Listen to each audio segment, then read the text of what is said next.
अस्सलाम वालेकुम। अनोखी स्टोरी सेवन के चैनल में मैं आप सब दोस्तों को वेलकम करता हूँ।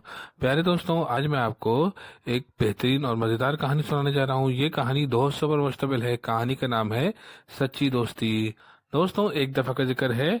दो दोस्त जिनमें एक का नाम फराज और दूसरे का नाम अहमद था। फराज साहब एक रिटायर्ड पुलिस कमिश्नर थे और अहमद साहब एक बिजनेसमैन थे। दोनों में काफी गहरी और पक्की दोस्ती थी। एक दिन फराज साहब सुबह सुबह अहमद साहब के दफ्तर में 10 बजे के करीब पहुंच गए। अहमद साहब ने कहा, अरे फराज मियाँ, खैरियत तो है? क्या बात है, इतनी सुबह सुबह तुम आ गए? तो फराज साहब ने कहा, यार काफी लंबा अरसा हो गया है, हम कहीं घूमने फिरने नहीं गए हैं।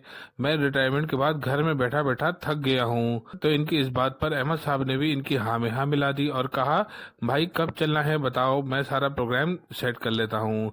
फिर अहमद साहब ने चाय मंगाई और चाय पीते पीते दिन जगह सेट कर लिया। इतवार वाले दिन शिकार का प्रोग्राम बनाया। इतवार से पीर तक का टाइम तय हुआ था। आज हफ्ता था तो अहमद साहब ने अपने असिस्टेंट को तमाम अख्तियारात दिए और फराज साहब के साथ सुबह 6 बजे तकरीबन 700 मील की दूरी पर जंगलात की तरफ निकल पड़े। प्यारे दोस्तों, ये थी सच्ची दोस्ती की पहली एपिसोड। अगर आपको ये एपिसोड अच्छी लगे तो उसको लाइक कीजिए, शेयर कीजिए और मेरे चैनल अनोखी स्टोरी 7 मिनट्स को सब्सक्राइब जरूर कर दीजिएगा। जजाकल्ला। अस्सलाम वालेकुम।